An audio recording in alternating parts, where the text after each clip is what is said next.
So before we have this 250-year anniversary with the UFC and the White House, where they banned Sean Strickland, the current middleweight UFC champion, for speaking against a small little group of people that we're not supposed to talk about, let's check in with Ian Carolin, who he says might just own the UFC, and then all of these things start making sense, especially with Sean Strickland. And Ian, we miss the hair, buddy. Well, I miss all forms of hair.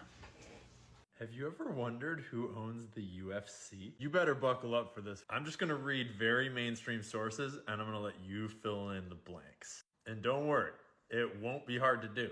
So in case we're not clear, we're talking about the UFC, the biggest mixed martial arts fighting promotion in the world. They're owned by TKO Group Holdings, which is owned by Endeavor Group Holdings. And the CEO of TKO Group is Ari Emanuel.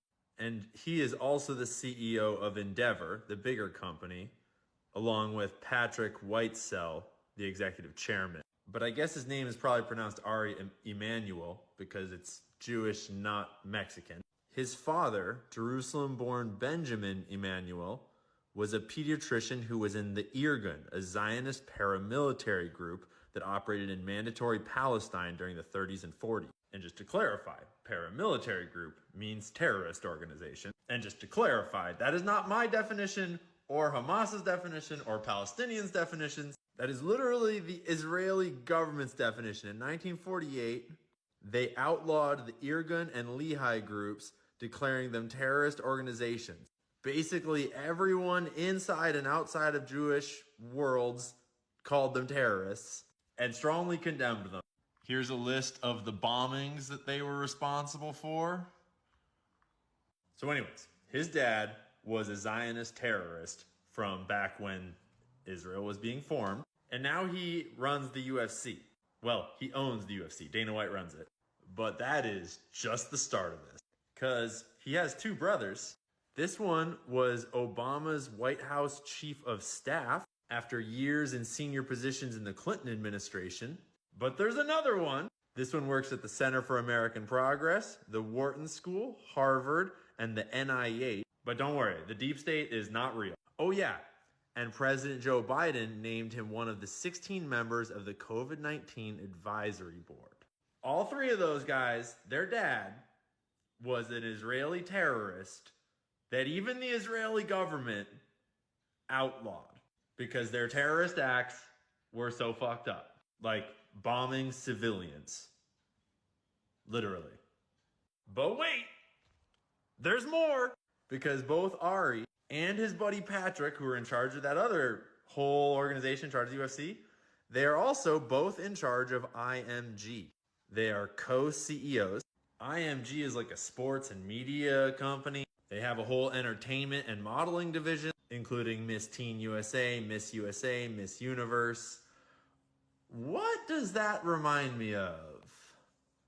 Yeah, you remember Epstein's pimp, Jean-Luc Brunel, who hung himself right before Epstein was all coming out? He allegedly procured more than 1,000 women and girls for Epstein. One of IMG's top representatives described him as a coked out misogynistic pig from day one. Whew! Thank goodness. I'm glad that IMG is not involved with Jeffrey Epstein. Oh, except for this article where a bunch of survivors told their stories, and this one said that she worked for IMG.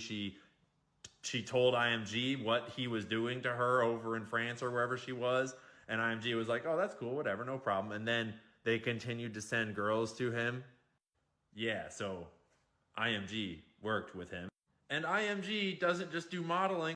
No. Here is all the sports leagues and events that they work with. There's the UFC.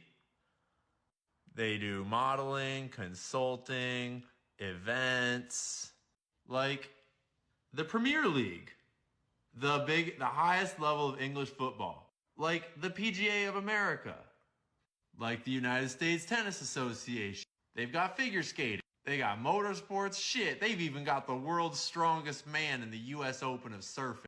Are you getting the picture yet? These three brothers, whose dad was a Zionist terrorist, have been top dogs at the Clinton White House, the Obama White House, the Biden COVID response. They control the UFC, a huge amount of the modeling industry, a huge amount of the tennis, golf, all sorts of sports. soccer, rugby. There are quite literal ties to Epstein. And don't get me wrong, I love MMA. I love watching the UFC. But just think about culture. Think about gladiators. Think about Rome. Think about all the other industries we've recently learned have weird ties to sexual blackmail rings. Think about modeling. Think about how young boys and girls grow up in America. And if you're on TikTok, think about downloading this video right now, because it's not going to last very long. And when it goes away, you can find it on the other platforms. Yeah, so that's who owns the UFC.